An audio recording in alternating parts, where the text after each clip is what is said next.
അപ്പോൾ ഗായ്സ് നമ്മുടെ നാളെ എടുക്കാനുള്ള കച്ചവടക്കാർ വന്നു. അവർ തന്നെ പൊതിക്കുന്ന ആൾക്കാരെ കൊണ്ടുവന്ന് എല്ലാം പൊതിച്ച് കഴിഞ്ഞു. ഇനി ഇതെല്ലാം നമുക്ക് വെയിറ്റ് നോക്കിയിട്ടാണ് നമ്മുടെ അവർ നാളെ എടുത്തിട്ട് പോവുക. ത്രാസ് കൊണ്ടുവന്നിട്ട് കുറച്ച് കുറച്ചായിട്ട് ഇങ്ങനെ എടുക്കും. ഈ കൊട്ടയിൽ ഒരു 30 കിലോ 40 കിലോ വെച്ചിട്ട് വെയിറ്റ് നോക്കിയിട്ടാണ് കൊണ്ടുപോവുക. അതൊക്കെ ചാക്കിലാക്കി വണ്ടിയിലേക്ക് കയറ്റി വണ്ടി അവരെടുത്തിട്ട് പോയി. ഇനി ഇതിന്ന് മാറ്റി നമ്മൾ കുറച്ച് നമ്മുടെ വീട്ടാവശ്യത്തിന് ഈ കൊപ്രയാട്ടാനൊക്കെ ചെറിയ ചെറിയ നാളേരങ്ങളും അത് വെള്ളം കുറഞ്ഞിട്ടുള്ള നാളേരങ്ങളൊക്കെ നമ്മൾ മാറ്റി വയ്ക്കും നമ്മുടെ വീട്ടാവശ്യത്തിന് കൊപ്രയ്ക്ക് വേണ്ടിയിട്ട്. അപ്പോൾ അങ്ങനെയുള്ള നാളേരങ്ങളൊക്കെ നമ്മൾ പൊതിച്ച് ക്ലിയർ ആക്കിയിട്ട് ഇതൊക്കെ പൊട്ടിച്ച് എടുത്തിട്ടുണ്ട്. നല്ല വെയിലാട്ടാണ്. വെയിലുള്ളത് കൊണ്ട് തന്നെ പെട്ടെന്ന് കൊപ്രയായിട്ട് നമുക്ക് കിട്ടും.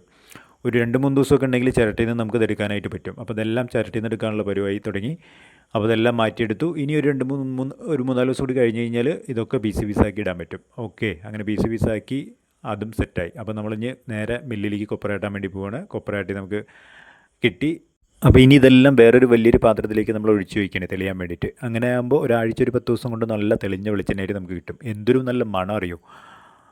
അപ്പോൾ ഓക്കെ, നെക്സ്റ്റ് വീഡിയോയിൽ കാണാം. ബൈ.